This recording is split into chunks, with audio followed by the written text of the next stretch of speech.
Yo, sometimes life calls for a change. Not fake, just different. It'll show you a different way. And right now, I'm on to my different way. I can promise you this is the same span, but the reporting is over. I'd like to welcome you to the Mr. Span Official Podcast. Let's go.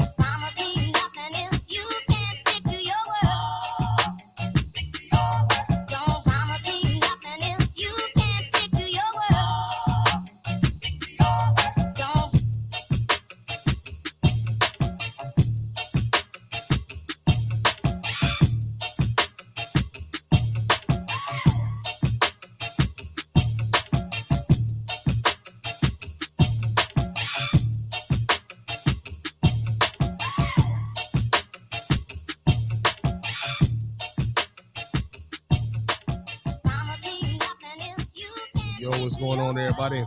Welcome to the Mr. Span Official Podcast. I'm your host, Mr. Span, and this is episode number 5 of the show. And y'all, man, it's been a rough couple weeks for your mans, man. For real. It's been a rough couple weeks. And I'm gonna get into all of that. I'm gonna get into all of that before we get into tonight's topic and everything else. But of course, before we do that, I got to remind you guys how to get in touch with us over here at the Mr. Span Official Podcast and let your voice be heard, man. You can go ahead and hit us up at our hotline at area code 313-288-0485. There's area code 313-288-0485. Leave those voicemail messages, and of course, those messages will get read here live on the show and responded to in kind. You can also leave us an email here, feedback@thespanreport.com. It's still feedback@thespanreport.com because it's still the Span Report Podcast Network. I'm just doing Mr. Span Official as a part of the network. But leave us those emails at feedback@thespanreport.com. Of course, those emails will get right here and reply to here live on the show as well. Follow me on Twitter and Instagram. My name on both of those platforms is Mr._Span. So go ahead, follow me there. Chop it up with your man Span throughout the week. Also, leave us a 5-star review on iTunes and or Stitcher Radio. Those 5-star reviews are the ones that get right here live on the show. We really appreciate everybody who goes about the business of doing that. Doesn't cost you a dime, just a couple minutes of your time to let everybody know why you're rocking with us over here at the Mr. Span Official Podcast, man. Real talk. But yeah, man, now that we got that business out of the way, man, like I said, it's been a minute since the last time I've been able to get on this mic, man. We were dealing with some technical issues, right? So of course, you know, like we do this show here. Okay, I'm gonna need you to stop notifying me, Samsung. But no, we do this show here live, man. We do this live. We broadcast this thing live on YouTube, Twitch, Facebook, and Twitter, right? We do all of those things live, right? And so while I'm recording, I'm also simulcasting to all these different platforms. And one of the things that happened on the last show that I started noticing was like folks were telling me that like they could not hear the audio from some of the videos that I was playing. And so I was kind of wondering like what kind of technical setup did I have wrong in my hookup and everything else? Had I changed anything?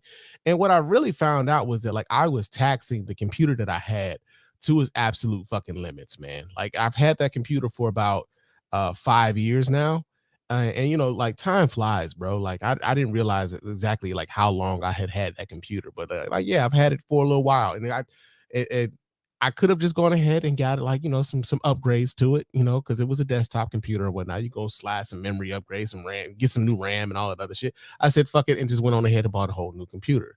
So got a whole new computer and everything, got a dual monitor set up now. So like, you know, it kind of helps with the flow of the show to where like, you know, when I'm maximizing video for you guys to see, I can still see what's going on the production side of this, right? Because it's a multi-level thing going on over here. We doing a lot over here as we do the show. So yeah, man, I had to get a new computer. So like that was one of the technical issues to stop me from being able to do a show, right? That was thing number one. Thing number two that popped up was we had like a catastrophic winter storm here in Michigan, right?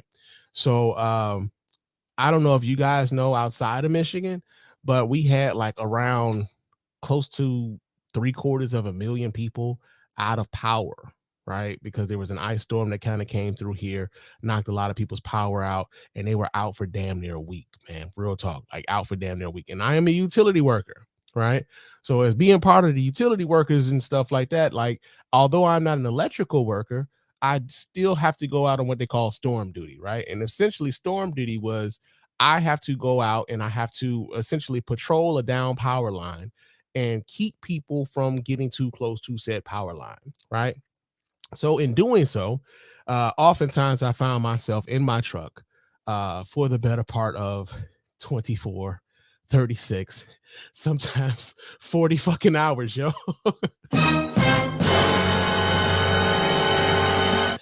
At one point in this storm, man, I worked 40 consecutive hours, man. I wasn't getting much sleep. I'm already it didn't help that I'm already an insomniac and I sometimes take medication to help me go to sleep, but I couldn't get comfortable in my truck to go to sleep. So you had that. And then I came off of that 40-hour shift, come back home for 8 hours, had to report back to work. So that didn't mean I got 8 hours of sleep. That mean I was just off of work for 8 hours. So I get back home, try to get some sleep, get back out there, and then they send me to another area to go watch a down power line until somebody can either come and relieve us or that they were coming to actually do the repairs and whatnot. So we had that going on. Eventually they had me come in another day and I sat in the office because I was waiting to be dispatched. I sat in the office for another 16 hours. So all of this time, like I'm at work. Generally, when I would either be at home, like they took my whole weekend from me last week. Like I ain't even tripping because they paid me well. I ain't even bugging on that. That was one of my worries though. That they was gonna fuck the check up, right? They was gonna fuck the check, but they didn't. They didn't. They paid me well. But yeah, time wise though, like it pretty much has kind of monopolized the time that I wanted to spend right here talking to you guys, right? So yeah, man, that happened. I was on storm duty, I was working a shit ton of hours and it was crazy, and I couldn't get free. I couldn't get free. And so now we've gotten a lot of that kind of out of the way. A lot of that chaos and rigmarole is gone, and now we can kind of get a little bit back into our regularly scheduled programs and stuff, right? So we got that going on. But tonight's show, man, I kind of wanted to dive into this topic of black masculinity.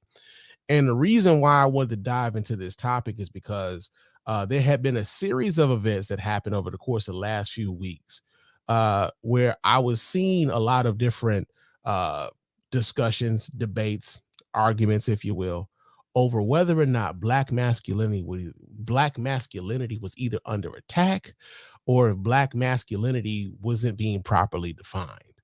And I just kind of felt like I wanted to say my piece on this, right? So one of the things that kind of popped up on like as part of the discussion around black masculinity was this video here. And I'm gonna pull this up so you guys can watch right along with me here. But I'm gonna just play this video and you guys can watch along with me here, and we'll discuss on the other side. Check this out.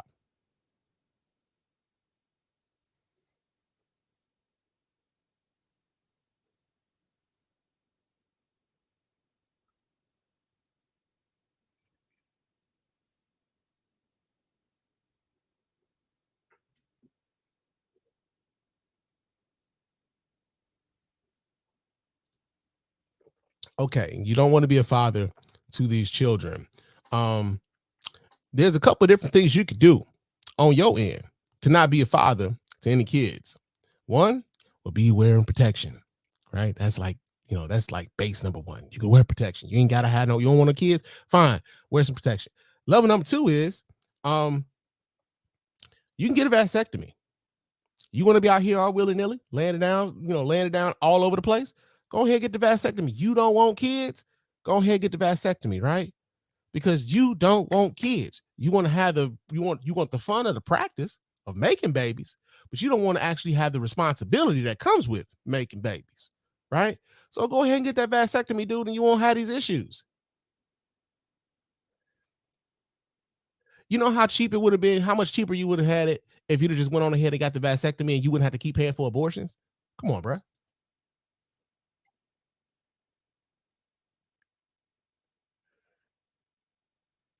So this nigga is running raw in everybody. Okay. Not just some, but everybody. This nigga is running raw in all of them. And you can't trust this nigga to pull out of a driveway. It's real talk.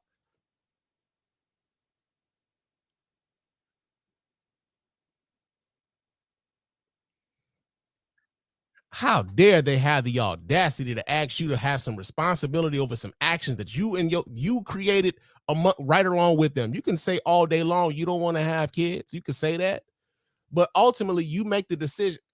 I put it to you like this, fellas.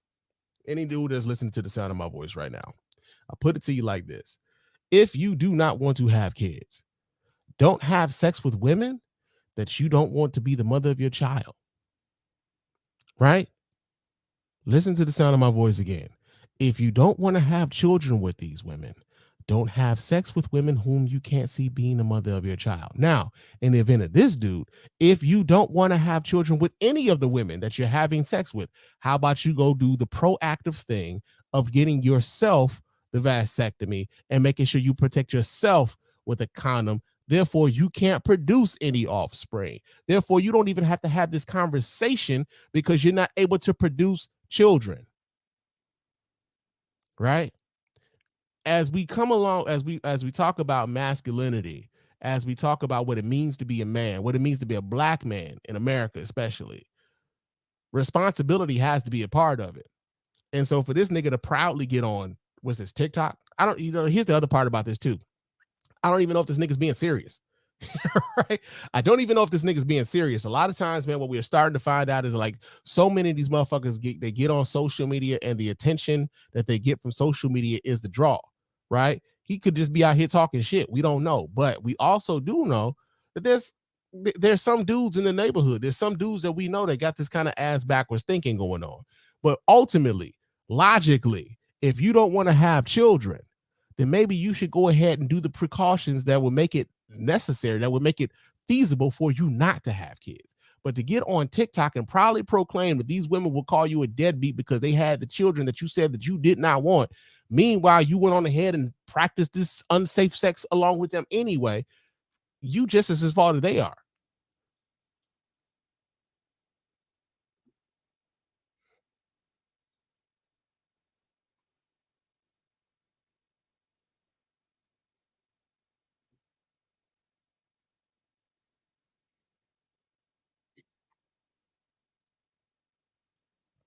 You know that's fucked up, too. Like at some point, his kids gonna probably see this shit, and to know that they daddy didn't want any parts of them is gonna be like real fucked up. But the other part about it is this: for all of the women who had kids with this nigga, um, this sort of shit right here is something that you can present in like child support court. Right? This don't look good, dog. This don't look good for you at all. All these women got to do, if they name this dude as the father of their child, and they have to, of course, go through the proper things of like proving that he's the father of these children and everything else. But then they bring this exhibit motherfucking A. This nigga went on social media to talk about how he didn't want these kids and he ain't gonna do a goddamn thing about it. Okay. And watch what the judge does to your dumb ass.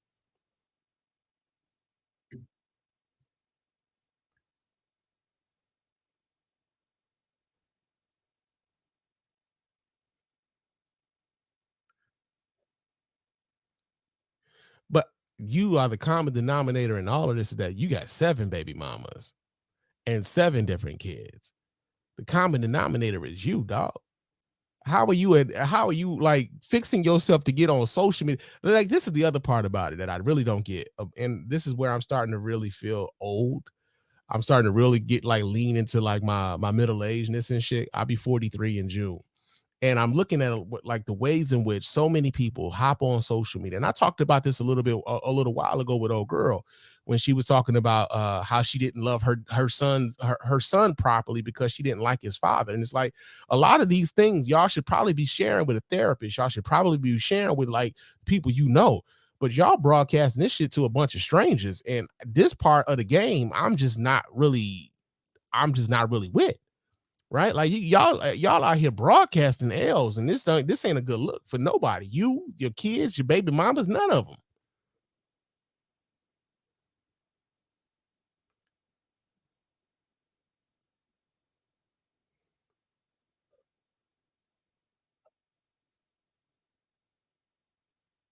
Because that absolves you of all motherfucking responsibility of what it means to be a man, right?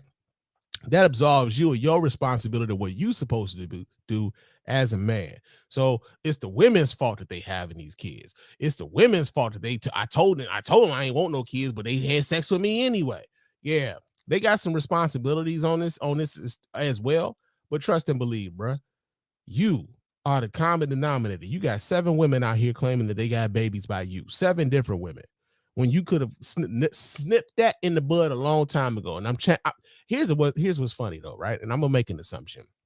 And the assumption is when anybody brings up the idea, or if they bring up the idea to this fool ass nigga that he should probably just get a vasectomy, he's probably appalled at the idea of it. He's probably appalled at the idea that anybody would suggest any sort of like male child not child support birth control. He's probably appalled at the idea that any nigga would even think about, like, yo, what you mean male birth control? I don't need no shit like that. Meanwhile, he got 7 kids out here that he don't know and he ain't trying to know, and he got 7 women out here trying to find his ass so they can get this child support up out of his broke.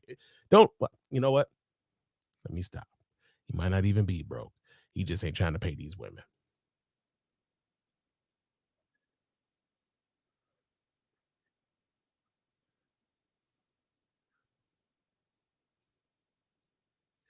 These just jump off. So you're not even respecting yourself enough to protect yourself from having babies with quote unquote jump offs.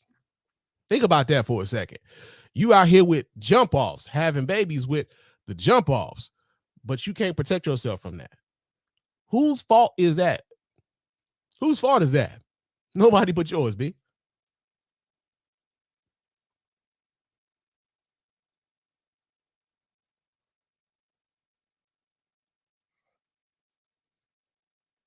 But you was willing to have sex with one of them.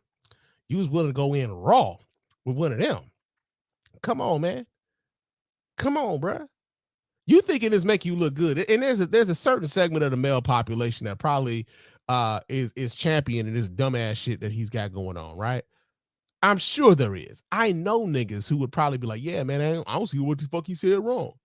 But at the same time, it's like, bro, you have all the energy in the world to talk all this shit about, allegedly the women, that are mothers of your children. You have such a low expectation of them. You have such low opinion of them. And yet and still, you decided to lay up with these women and have sex unprotected. And then it's their fault that there's a pregnancy that resulted, and you expected for them to have an abortion, right? Like you didn't have a choice in the matter. You think you didn't have a choice. And a lot of dudes frame this shit as though they didn't have a choice. Yeah, you could have just said, no, I don't want to have sex with you. Or you could have wore rubber. Or you could have been, like I said, got the vasectomy, but you didn't. You didn't. And yet here we are, you on TikTok, sounding like an idiot for the world to see.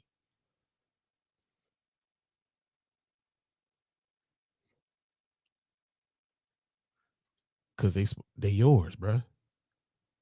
They yours.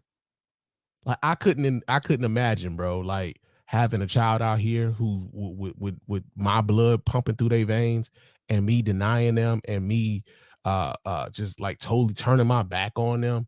Like as a man, that feels like the wrong thing to do.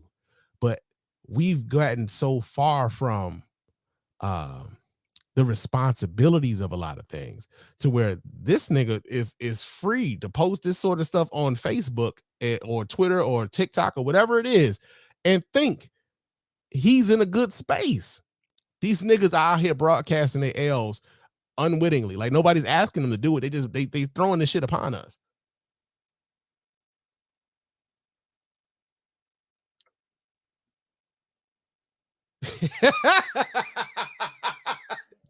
That's not accountability, bro.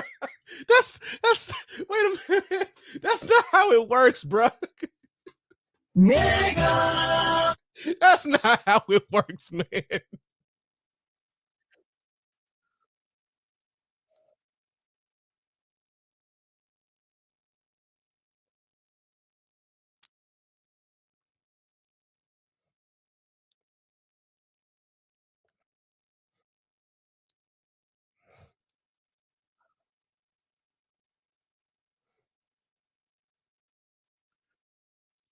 And at that point, though, when a nigga tells you some shit like that, I don't give a fuck. At that point, it's like, bro, you actually do.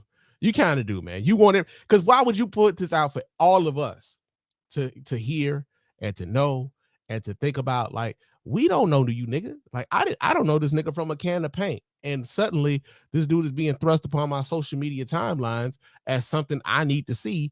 And yo, this it just is like I don't get why so many people feel as though they need to broadcast their L's on social media. But it happens all the time now. And then we're the time now where attention is the currency. Like that's just what it is. Attention is the currency.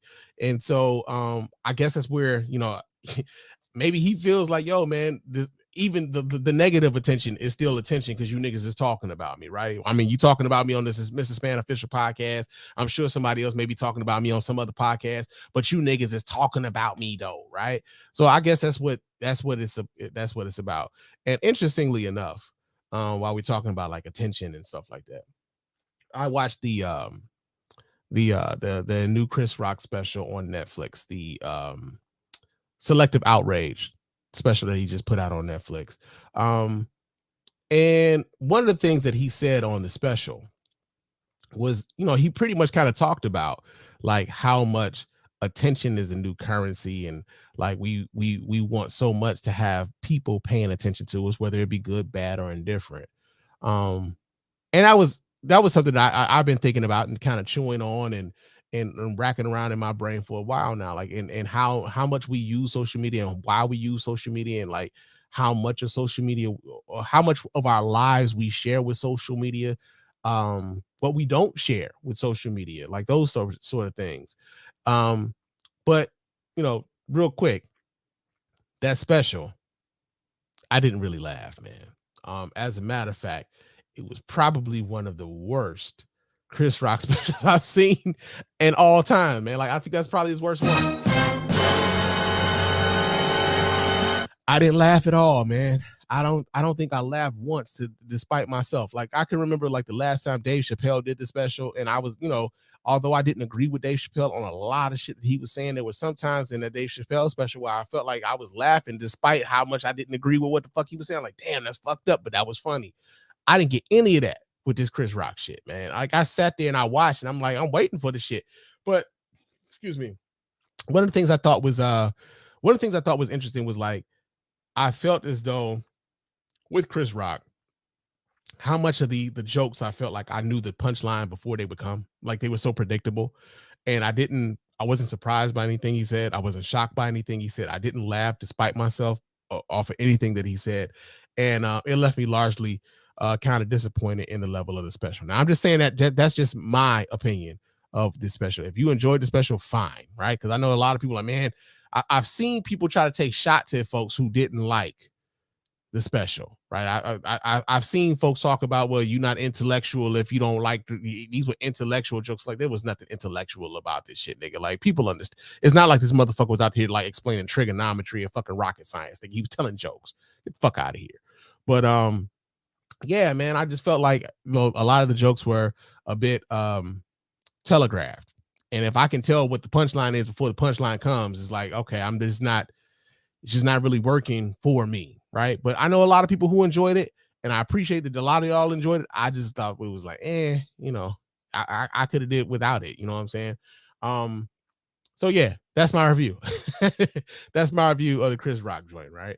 Now, getting back into our discussion of what it means to be a man and masculinity. Now, this guy here that we just played was one example of how some dudes, and unfortunately some dudes in the black community, unfortunately, how some dudes view what it means to be a man.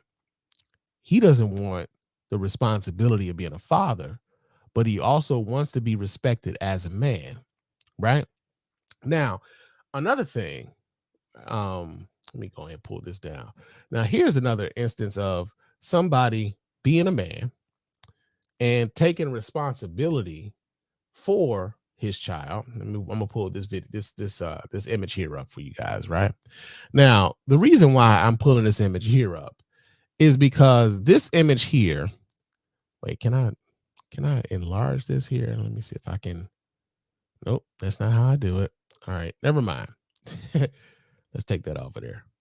Let's take that off of there. But anyway, so yeah, this image here came up, right? Now, of course, you guys know Rihanna and Rihanna performed for the Super Bowl. She was a halftime show at the Super Bowl.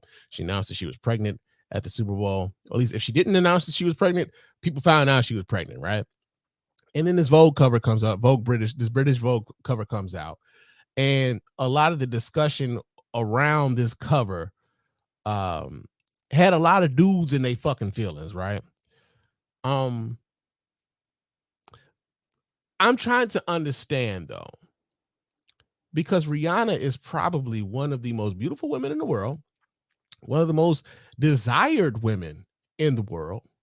Many of the niggas who were talking shit about ASAP Rocky would love to have been able to be in the same vicinity of a Rihanna, would love to even be invited to the bed of a Rihanna. And yet they found room to somehow emasculate a man who's at this point impregnated Rihanna twice.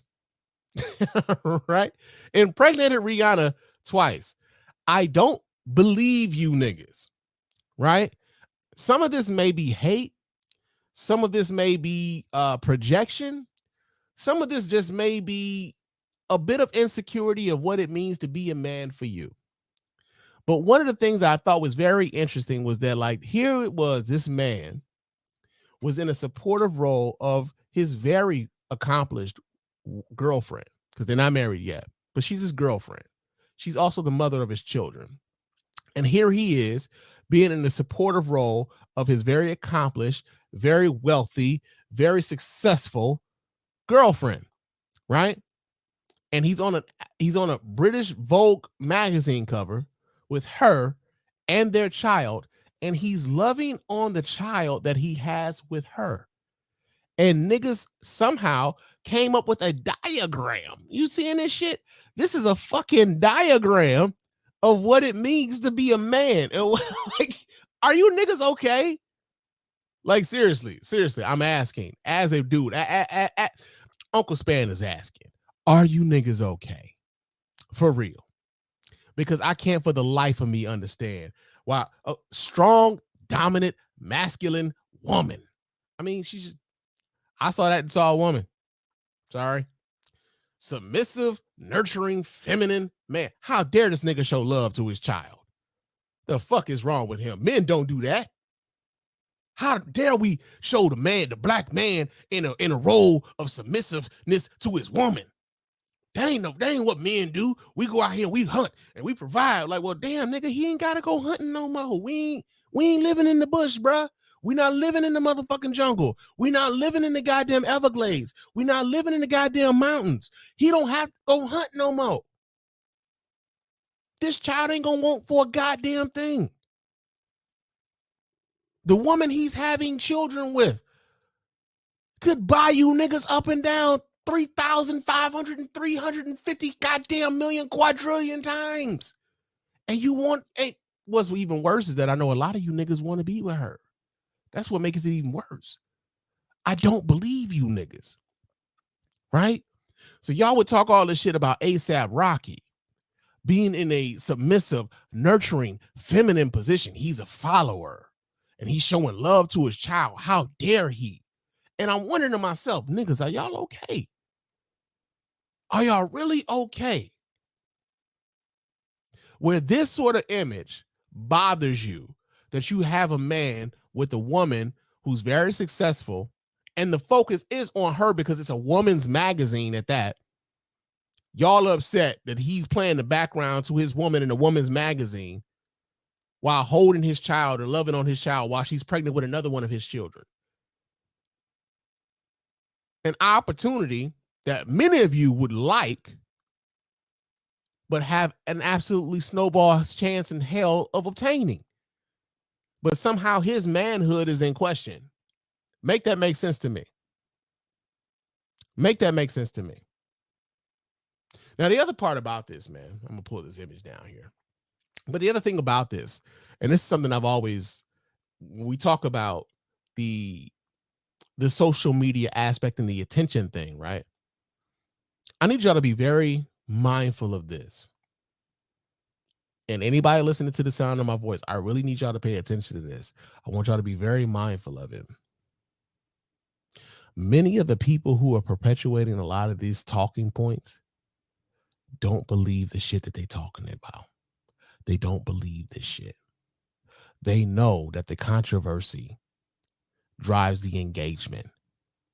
And if they can keep you niggas mad about something, if they can keep you niggas arguing about something, if they can keep you niggas in the debate mode about everything, then they got you, right? Whether they believe it or not, there's a whole bunch of niggas out here who do a whole lot of playing of the devil's advocate. The devil doesn't need a motherfucking advocate. But there's a lot of niggas out here who are playing devil's advocate. They don't actually believe the shit they saying. But they'll keep saying a lot of this quote unquote controversial shit because it drives engagement. And what does engagement drive? It drives revenue. So long as they got the eyeballs on them and it drives revenue, then damn it, they got you. They don't have to believe in the shit that they say. They just got to get you pissed off enough to where you are constantly engaging with them so that you keep coming back more, right? This is the game. This is the game, man. I've been around long enough to know that a lot of these folks don't believe the shit that they talking about to y'all. So long as the content drives engagement, that's pretty much what they own. That's pretty much what they own. So let's see. We got a comment here. My man Phenom, yeah, math. Indeed, bro. Indeed. Because they don't believe this shit. I know too many people who are in the content creation space. I've been in the content creation space over a decade. I know the game. I know what they doing. We know what they doing. My man Phenom was a host of the Where's My 40 Acres podcast. Good friend of mine, right? Dope podcast. Hey, man, I can't wait till y'all come back. Straight up. But a lot of these niggas don't believe the shit that they saying to y'all, and then they keep y'all engaged they keep y'all up with the bullshit. This is why these conversations be happening all over social media. The fucked up part about it is that, like, the people who do drive the engagement, they could engage you in a whole bunch more substantive content, more substantive conversations, but they don't. They drive you to this shit. You questioning the manhood of a man who's with one of the most desirable women in the motherfucking world, who's having children with her. They're questioning his goddamn masculinity. Meanwhile, this nigga is working as a fucking, not that there's anything wrong with being a T-Mobile fucking salesman, but they were a T-Mobile salesman. This man is with a billionaire woman having children. And this dude that works at T-Mobile is mad about it. Shout out to my T-Mobile people because I love y'all. But y'all know what I'm saying. Y'all know what I'm saying. Right? So you got that going on, man. I couldn't believe that there were people who were actually mad at this particular image or of Rihanna being on the image of on the cover of Vogue magazine with her children's father, and dudes found a reason to bitch about this man playing the background on a women's magazine with the woman he's having children with. What the fuck is wrong with y'all? Make it make sense to me, right? Make it make sense to me. Now, another story that we had kind of come up over the course of these last couple of weeks. This one here, let me see. I'm gonna pull this up, and I gotta pull this over here real quick. Let me view the original. I gotta pull this and slide it over to this side here. Let's pause that video. Slide it over here. All right. So this particular video here. Oh no, the T-Mobile gatekeeper. Hey man, I'm just saying, bro. I mean, like, some regular dudes out here complaining about this. Like, come on, man. How they mad at that? How are they mad at that? It makes no fucking sense to me, man. Real talk. Well, yo, so another thing that came up about what it means to be a man, a black man in America. Saucy Tantana had something to say, y'all. Saucy Santana had something to say, and it's interesting what Saucy Santana was talking about, or better yet, why he was talking about it. But I'm gonna pull this video up so you guys can watch right along with me, because I thought this was yeah. Wait, I'm sorry. Let me pull that back up. No, I don't want to do it like that. There we go. Okay. But Saucy Santana had something to say, and we're gonna play what Saucy Santana had to say, and I'm gonna give my commentary on the other side of this. But check this out, y'all.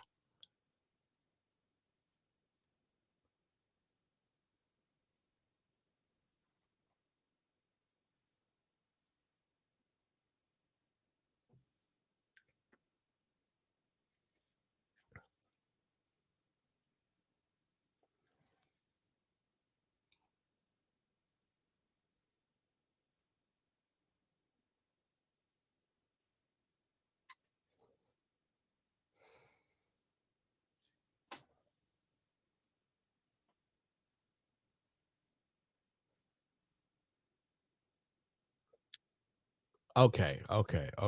So yeah, I'm gonna go ahead and pull that right on down, though. I'm going to go ahead and pull that right on down. So, you're not getting no audio. I'll be goddamn. Okay, let me see something real quick, because something is going on with this shit here. Um, let me see. I'm gonna see if I can pull this up on the young tablet so y'all can hear the audio. I'm sorry, man. I thought we had this bug fixed, but apparently we do not. So let me do this here so you guys can hear it on the live. And I just have to fix this later in post.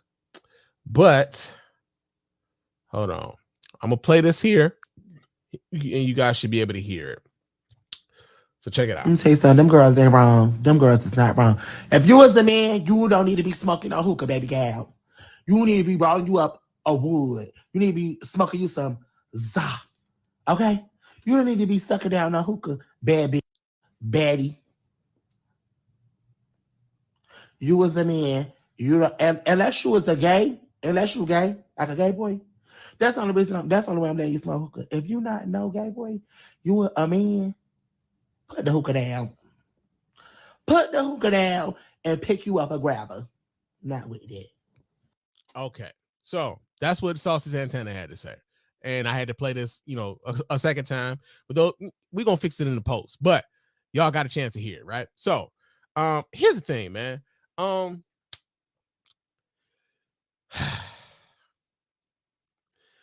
Okay, I'm old enough to where, like, I'll put it to y'all like this: around 2006, I'm living in Detroit, but I was working at a restaurant in Dearborn, Michigan. Now, for those of you who are not familiar, Dearborn, Michigan has the highest concentration of Muslim Americans in the Muslim and Arab Americans in the country, right? And at this restaurant I was working at, it was called the Arabica Bistro. And at the Arabica Bistro, in the daytime, it was a regular lunch spot. You know what I'm saying? You can go there, get you a hamburger, get you a sandwich, you can get some of your regular Arab food fare. They even had gelato on sale. That was the first time I had ever heard of gelato. I didn't even know what gelato was, but they had gelato there and it was fucking amazing, right? But in the morning time, they had a guy who would come in and he would prepare all of the argilas, right? This is what they was calling them, argilas. And he had all different kinds of flavors, man. He had the pineapple, he had the mango, he had the orange, he had the apple, he had all sorts of type of flavors and shit, right? And he would prepare these things in the morning, and then he would put those things in the freezer, because in the evening time, the Arabica Bistro turned into a hookah lounge, right? And so, at this time, like, I remember the owner asking me. Now, like I said, I was about, let's see, this is 2000. I was about 26, 27 years old around the time. And I remember the owner, he asked me, did I want to try the hookah? And I told him, I said, I don't smoke. And he said, well, you don't get high off it or anything like that. And I was like, I mean, that's fine and good and all. I don't smoke, like, that's just not what I do. Right. And he was like, all right, cool, whatever.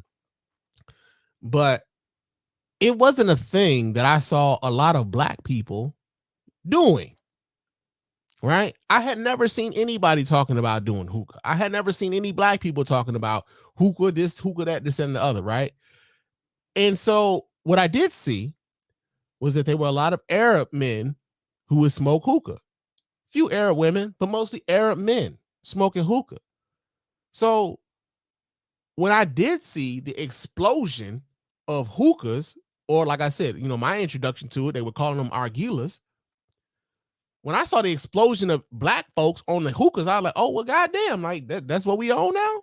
Like this what we doing, right? And I say that to say, for Saucy Santana to get his ass on social media to talk about what a masculine male is supposed to do in regards to hookah is kind of funny.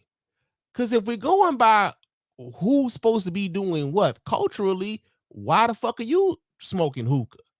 This isn't even a part of our thing. But also, but not only that, how are you going to culturally appropriate somebody else's shit and then gatekeep other people from enjoying something that you culturally appropriated because it ain't yours? Right? That's what I thought was interesting. I'm not going to get into the whole homophobic thing that people talk about, with him and how his appearance and all that other shit, because that has absolutely nothing to do with my criticism. My criticism has everything to do with, like, nigga, this ain't your shit either. Who the fuck are you to police anybody else on how they express themselves or how they enjoy themselves on a night out in the club? But the other part about this, I was just like thinking about, like, yo, like, y'all really think that y'all could just keep creating rules on what it means to be a man, right? Everybody is creating rules on what it means to be a man. Even this guy is creating rules on what it means to be a man. Even the guy in the beginning of this video or this live talking about how much of a deadbeat father he wants to be is creating rules on what it means for him to be a man. Even the people who are upset at ASAP Rocky for being in the supportive role of his ultra successful girlfriend and mother of his children are creating rules on what it means to be a man. Right? I feel as though, as a black man, that, like, y'all keep creating these rules on what's masculine and what isn't. Meanwhile, y'all don't have to live in any of the circumstances that any of these other people have to live in. Y'all don't have sometimes maybe the responsibilities that some of these other people have. And yet you feel free to create rules and regulations on what it means to be a man for you. Right? And I'm gonna tell y'all this. And I feel like I've said this before, but I feel like it bears repeating. Nobody defines what manhood is for you but you. Nobody does it for you. If anybody is defining manhood for you, you gonna be lost in the sauce, bruh. Because everybody got different rules and regulations on what it means to be a man. And if you can't be secure in what your manhood is, they gonna have your ass every which way, man. Every which way. I'm gonna tell y'all a little story I had. Like, little conversation over this. Like I said, I was at work a lot last week and whatnot with the storm or whatever. And while I was waiting to get dispatched to another, disaster, well, not disaster area, but to another down power line, while I was waiting to get dispatched, there was a conversation going on in this conference room. And I wasn't necessarily included in the conversation, but I was just kind of ear hustling. I'm listening. I'm doing some other shit, but I'm listening. And one of my coworkers is talking about how, he doesn't want his kids, celebrating Christmas and believing in Santa Claus. He wants all the credit for, the gifts and shit that he buys, this, that, and other. And we've had this conversation on the Span Report before, right? And I was just kind of like, when he got to talking about how he doesn't want his child believing in Santa Claus and believing that some white man is gonna come and bring him all these gifts after all the hard work he did, this, that, and the other. I just kind of jokingly said, "Hey man, we need to keep your child away from my kid." Right now, my daughter is 19 years old. My baby don't believe in Santa Claus no more, but there was a time when she did, right?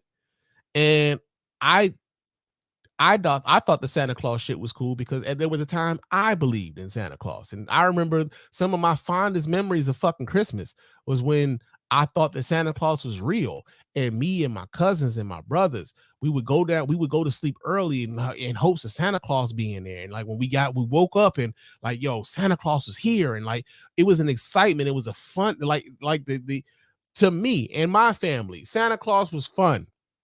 It was fun. I got a chance to be a child.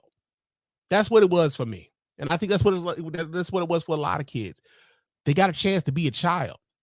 And so while he's talking all this shit about, he don't want his kid to be believing in Santa Claus and shit, we got to talking about some other stuff. Right now, he didn't gave up on the debate about Santa Claus with these other folks. He want to come engage me in a conversation. And so we got to talking, and he started talking about how old his son was and like some of the things that are going on in the schools. And he believes that like his son is being indoctrinated by the agenda, right? And his experience or his the example that he gave to me was that his son was he said that he was late, a little bit late, coming to pick his son up from latchkey because of course we work long hours at my job. But he said his son was he was waiting around, waiting for his dad to come pick him up from latchkey. But because he was a little bit late, the teacher who had cleaned up the classroom, had put all most of the toys up, but there was this one area of the classroom that she was allowing the last few kids to play with before their parents came and got him. And when he came to pick up his son, apparently the area in which the teacher had the kids playing in had like a lot of dolls and stuff, right? And he said at first that he's like, here's what's funny. He said his son was kind of playing with the little girls and the dolls and stuff like that, right? And he was bothered by that. Eventually that story changed that his son wasn't playing with the dolls and he wasn't playing with the girls. He was uncomfortable with that, right? And that he kept making it a point that the teacher, his child's teacher has a wife. Now, of course, apparently his child's teacher is a woman. And he kept making it a point that his child's teacher has a wife. And he doesn't have any issue with his child's teacher having a wife, but that he doesn't want his child to be inundated with images and he doesn't want his child to be indoctrinated into thinking that that's okay. And I'm thinking to myself, okay, so what exactly was the issue again? Right? Because it sounds to me like, the first time he told the story before he switched the shit up, it sounds to me like your son was there, like just playing, being a fucking kid, and you came in there with a goddamn attitude about where your son was playing and what he was playing with, right? And he said, "Well, no, it wasn't that. It wasn't that. When I got there, my son, he was just kind of sitting there. He was uncomfortable. He said, Daddy, I was uncomfortable." I'm like, all right, bro, okay, but there was this thing he kept going back to. He kept going back to the agenda, right? And I'm gonna say this to everybody who's listening to the sound of my voice right now. Every time I hear one of y'all say the agenda, it sounds like how white folks use the word woke. That's what it sounds like to me. Every time y'all say the agenda, it sounds like how white folks use woke. White folks use woke anytime they're talking about anything that has to do with the upliftment of black people, the upliftment of Latino folks, the upliftment of LGBTQ folks, the upliftment of anything that's minority in this country. White folks will use that word woke. They don't even know what the fuck the word means anymore. You got legislation coming out, anti quote unquote woke legislation coming out from folk who don't even know what the fuck word means, right? So at a certain point, I know when anytime I start hearing people say the word the agenda, I know what you're saying. You just don't want to be caught saying what you're really saying, right? It's a dog whistle. I know you're talking about gay folk. I know you're talking about the LGBTQ community. You just don't want to be called out on being a homophobe or anything like that, right? And then at a point in this conversation between me and him, he said, "Well, I'm not homophobic or anything like that." And I just had to tell him, I said, "Well, shit, I don't know any racists who believe they're racist either, right?" Because one of the things that a lot of racists hate to be called is racist. They would deny that to the end. And it's to a point now where the people say a lot of homophobic shit. Um, you don't want to be called homophobic, but you saying some homophobic shit. You think that your child playing with dolls is any different than him playing with an action figure, which is also a doll, right? I mean, it's got a masculine, it's got a masculine, like, kind of bent to it, but it's still a inanimate object in the shape of a fucking human being. It's a doll, bruh. Your kid is playing with a fucking doll. You can call it an action figure all you want, right?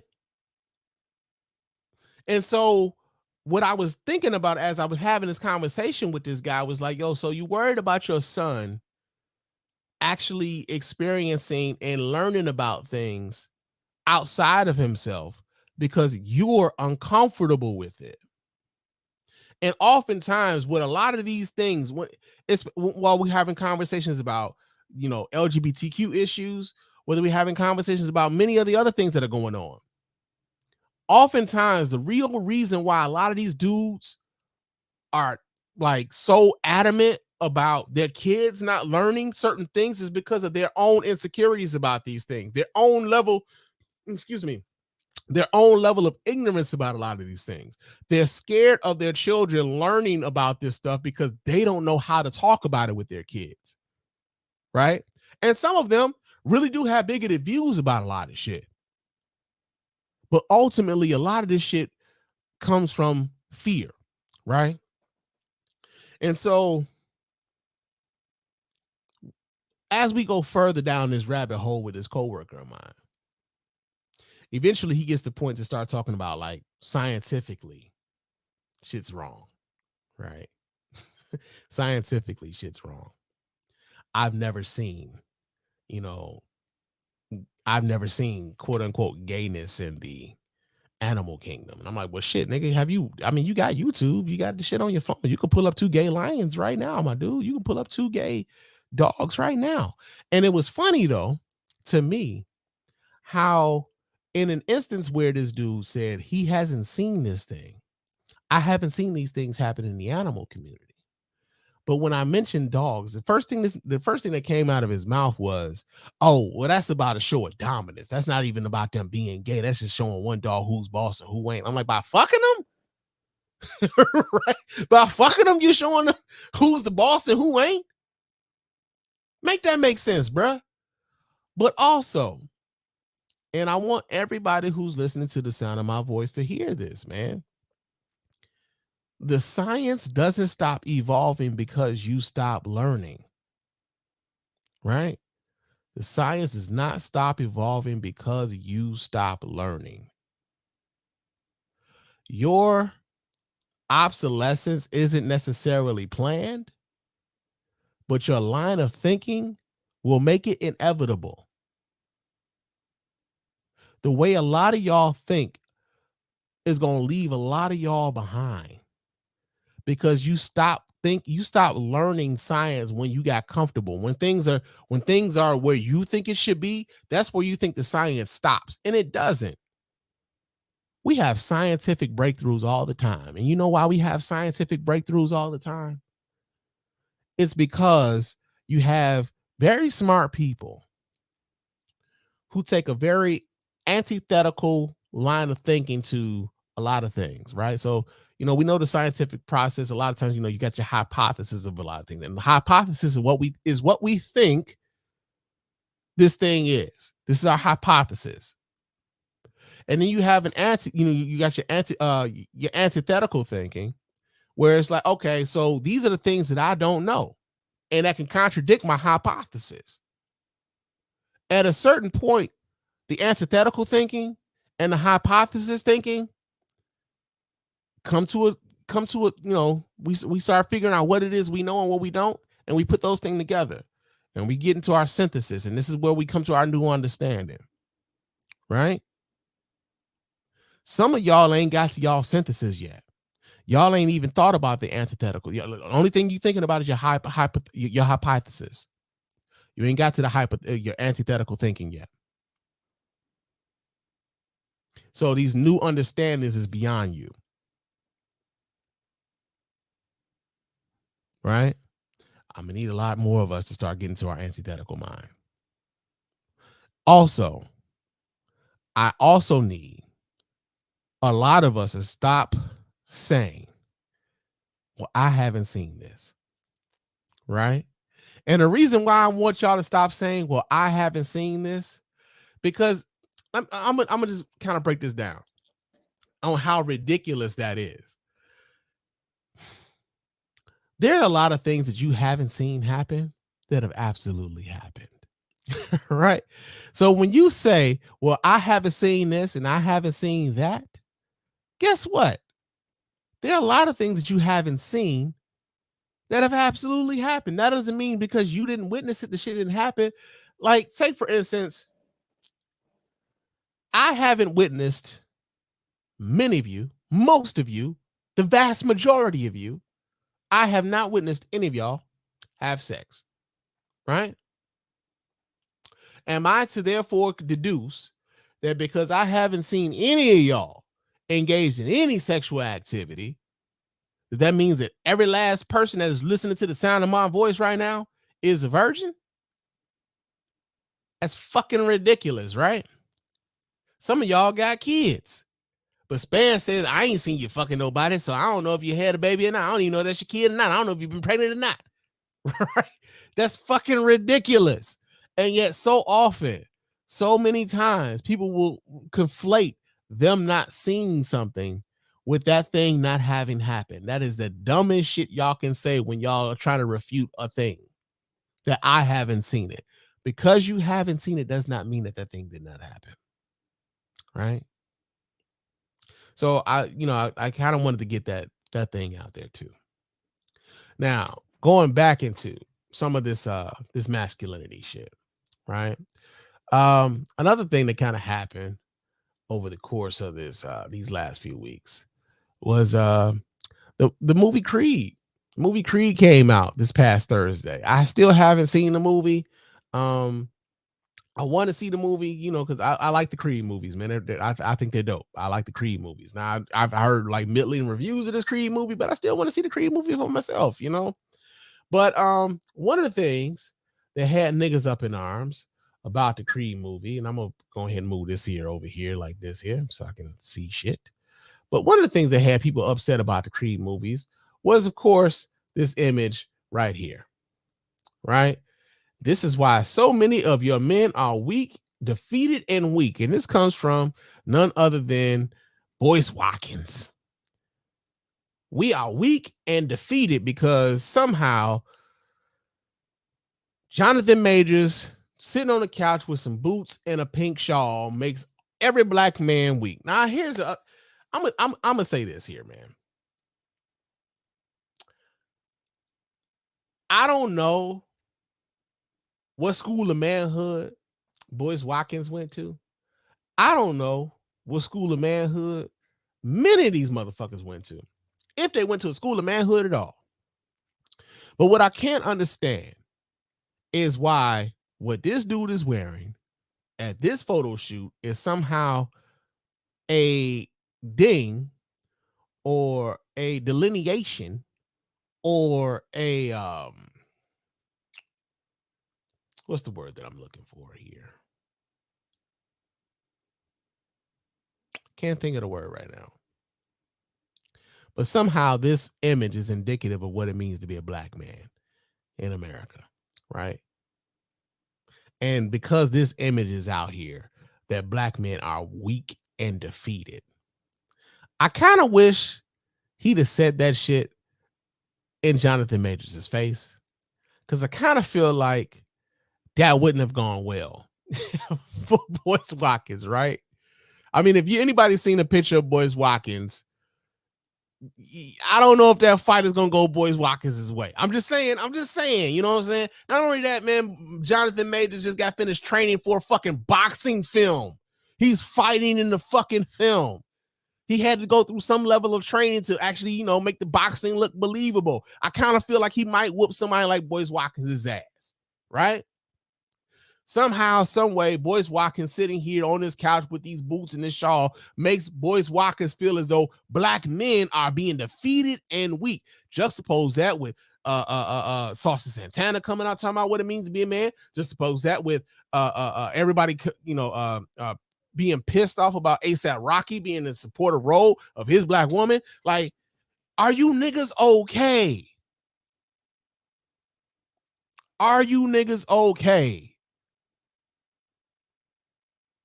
Like, I can't understand. Like, yo, I've mostly been on Twitter lately. I haven't really, I for a long time I had kind of pulled back off of social media because I've been going through my own shit, and I had pulled back off of social media. And when I got back into social media, what I started noticing was like a bunch of bullshit, of course, but also like how a lot of these narratives just started like becoming things, right? And as I saw this picture, I'm like, okay, and that's all I got from it. And then also, as I peruse the social medias, all I see is, women saying, I'm going to the movie, don't give a fuck about the boxing. I'm going to see these two niggas. I'm going to see Michael B. Jordan and I'm going to see Jonathan Majors. These niggas gonna have their shirts off. They're gonna be all greased up and shit. The women is loving this dude, right? The women are loving the idea of seeing both of those dudes on film together with their shirts off. And here you got a motherfucker like Boyce Watkins, who's nobody's in their right mind would really be paying to see, talking about this man makes black men look defeated and weak. Are you niggas okay? So I guess the larger question is who gets to define what it means to be a man, what it means to be a black man? Who defines black masculinity? And as I said before in the show, it's you. It's you. As a man, you define your masculinity. Nobody else can do that for you. Nobody else can do that for you. If you're waiting on somebody else's definition on what it means to be a man, then you're going to be lost in the fucking sauce. Because everybody got different standards. Everybody got different rules. Everybody got ideas on what it means to be a real man. You decide for you what it means to be a real man. Right? Nobody can be you. Nobody can define you. You define yourself. How is Jonathan Majors being on in a magazine cover, a black publication, by the way? But how is Jonathan Majors being on this magazine cover an indictment on you as a man? How weak is your manhood that the actions of another black man makes your manhood somehow weak and defeated? Make that make sense. And any nigga who would get on a microphone, any nigga who would get on social media and question the manhood of anybody else on what it means to be a man because you don't feel a way, this, that, and the other about any of this shit, trust and believe they don't believe that shit either. I'm telling y'all, many of these niggas don't believe the shit that they saying to y'all. Y'all drive engagement. That's it. All they want from you is your attention. That's it. In the moment more people recognize that they're being used for their engagement and their attention, the sooner we'll be in a much better place. But the fact that this is what gets a lot of people fucked up is kind of crazy. Kind of crazy that this is what got y'all fucked up. This man is in a fucking Rocky movie, or well, not Rocky, but a Creed movie, boxing, and a nigga who wouldn't even act. I'm gonna tell y'all this. This is what's so funny. The niggas who wouldn't even act, wouldn't even be an extra because they don't want to take those hits. Because them niggas, like, you know, they get hit, right? Every now and again, they get clocked, right? But the idea that you got dudes out here mad that Jonathan Majors was in Ebony magazine like this, and it somehow became an indictment on black manhood was a goddamn farce. Was a goddamn farce, man. Real talk. And so, as we get ready to, kind of close our show here, I just need us to be mindful of the outlets that we really take seriously. I need us to be mindful of the tactics that are being used. I need us to be mindful also of the ideas that, or better yet, be mindful of these outlets who are only using us for our engagement, right? They're not looking to edify us. They're not looking to write like to give us uplifting information. They're not looking to give you anything that can like educate you in any real way. They are here to drive controversy. They're here to drive engagement. They are here to drive ignorance. And many of them look just like us. They look just like us. And as soon as we recognize that these sorts of motherfuckers are a problem, the sooner we'll be in a much better place. But we can't keep falling for this okie doke. Nobody defines black masculinity. You as a black man define you as a black man. Nobody else can do that for you. Not your father, not your brother, not your mother. Nobody, not your cousins, not your uncles. Nobody can define your manhood for you but you.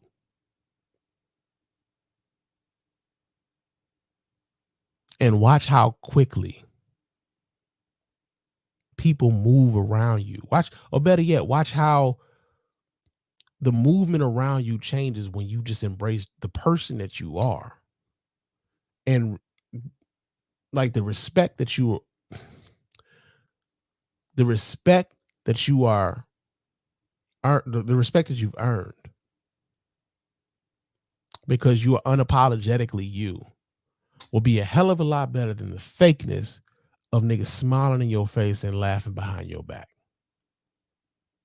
because they don't respect your performance of manhood. They don't respect your performance. A lot of these niggas out here performing too because they don't know what it means to be themselves. We have to learn to be ourselves. Right? So that's what I'll leave y'all with tonight. That's what I will leave y'all with tonight. Like I said, I would hope that my job doesn't get in the way so we could do this a hell of a lot more frequently. Like I said, I want to do the Span Report more than once a week. You know what I'm saying? I said the Span Report. Bad. Habits die hard, baby. But I want to do Mr. Span Official more than once a week, man. Like we could tackle some topics, man, and where it's not just like I got a whole bunch of shit, but I got like this one thing we're gonna focus on and we're gonna talk about that shit. But like I want to do this more than I have been able to do it. But work has really been like getting at your boy. And the technical difficulties we still working some of those things out because I got some other things going on in the background. But I appreciate everybody who's been in the live tonight, who's been talking with us in the live tonight, who's going to watch the live later.